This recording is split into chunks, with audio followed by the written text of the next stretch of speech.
प्रकृति का रहस्य और विज्ञान का जुनून। ये कहानी उस समय की है जब इंसान ने अंतरिक्ष में कदम रखना शुरू किया था। चांद पर जीवन की संभावना के बारे में बहुत बहस हो रही थी।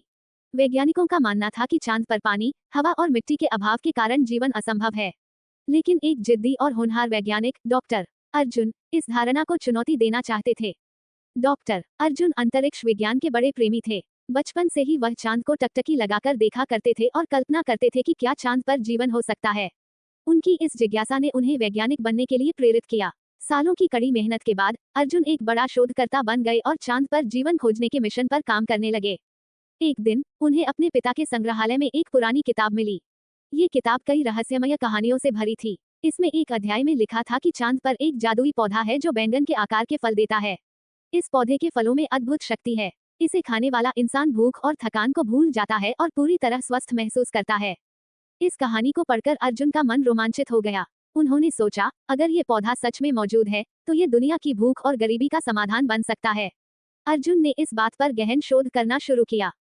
अर्जुन ने अंतरिक्ष एजेंसी को अपनी योजना बताई। उन्होंने अपने मिशन का उद्देश्य समझाया कि वह चांद पर जाकर इस जादुई पौधे की खोज करेंगे। कई वैज्ञानिक उनकी बातों पर हंसे और कहा, ये केवल एक कहानी है। चांद पर कोई पौधा नहीं उग सकता। लेकिन अर्जुन अपने फैसले पर अडिग रहे। अर्जुन की टीम में 4 लोग शामिल हुए, एक बॉटनिस्ट, पौधों के विशेषज्ञ, एक भूवैज्ञानिक, एक इंजीनियर और अर्जुन स्वयं। इस मिशन के लिए उन्हें अत्याधुनिक उपकरणों और तकनीक से लैस एक अंतरिक्ष यान दिया गया।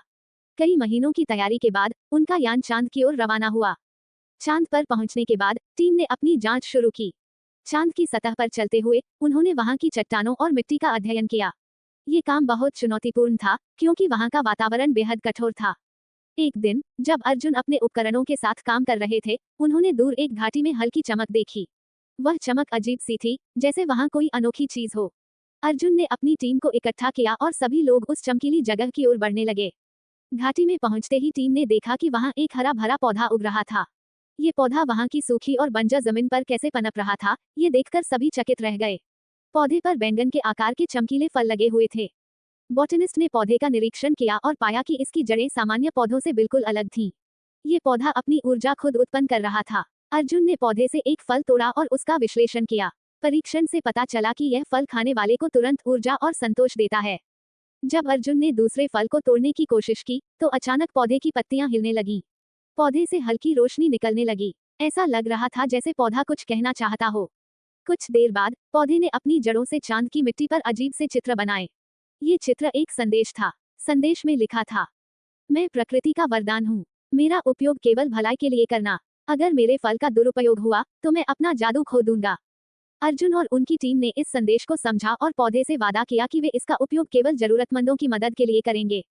टीम ने उस पौधे के कुछ बीज लिए और उन्हें सुरक्षित तरीके से पृथ्वी पर लाया। पृथ्वी पर लौटने के बाद अर्जुन ने इन बीजों को प्रयोगशालाओं में उगाने की कोशिश की। लेकिन यह पौधा केवल वहां पनपता था जहां लोग ईमानदार और दयालु होते। जादुई बैंगन ने जल्दी ही दुनिया में भूख मिटाने का समाधान बन गया। इसे खाकर लोग स्वस्थ और तंदुरुस्त हो जाते। यह फल गरीबों और जरूरतमंदों के लिए एक वरदान था। लेकिन हर अच्छी चीज के साथ बुरी ताकतें भी आती हैं।